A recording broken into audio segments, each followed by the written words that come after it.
নমস্কার।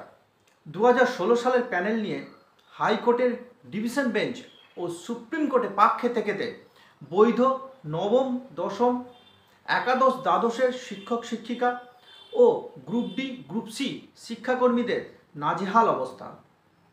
এসএসসি যেখানে এতদিন পর্যন্ত সঠিকভাবে কিছু বলতে পারেনি, সুপ্রিম কোর্টের চাপে পড়ে সুপ্রিম কোর্টে এসএসসির আইনজীবী বলেন যে বৈধ অবৈধ প্রার্থীদের ওনারা আলাদা করতে প্রস্তুত, কিন্তু rank jump, marks mismatch, recommendation ছাড়া চাকরি এই সমস্ত প্রার্থীদের কিন্তু ওনারা কোনো মতে ডিফেন্স করবেন না।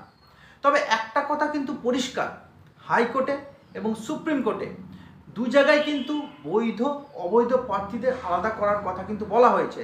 এবং আরও একটা কথা পরিষ্কার করে বলা হয়েছে যে হাইকোর্ট এবং সুপ্রিম কোর্টে দুটো জায়গাতেই বলা হয়েছে যে অবৈধ প্রার্থীদের সিবিআই ডেকে জেরা করতে পারবে তদন্তের খাতিরে। সেই মোতাবেক কিন্তু অর্ডার ইস্যু হতে শুরু করেছে এবং অলরেডি সিবিআই সেই সমস্ত অবৈধ প্রার্থীদের ডেকে জেরা করার জন্য কিন্তু চিঠি পাঠাতে শুরু করেছেন, যেটা আপনারা কিন্তু অলরেডি দেখতে পাচ্ছেন। শুধু তাই নয়, এই রকম অবৈধ প্রার্থীদের তালিকা কিন্তু খুব একটা ছোট নয়। এসএসসি ও সিবিআইয়ের রিপোর্টে যাদের নাম আছে তা ধরে ধরে কিন্তু সবাইকে চিঠি পাঠাতে শুরু করছে। এবার এই এসএসসি এবং সিবিআই রিপোর্টে যাদের নাম আছে তা যদি আমি ধরে ধরে বলতে শুরু করি তাহলে অনেক সময় চলে যাবে।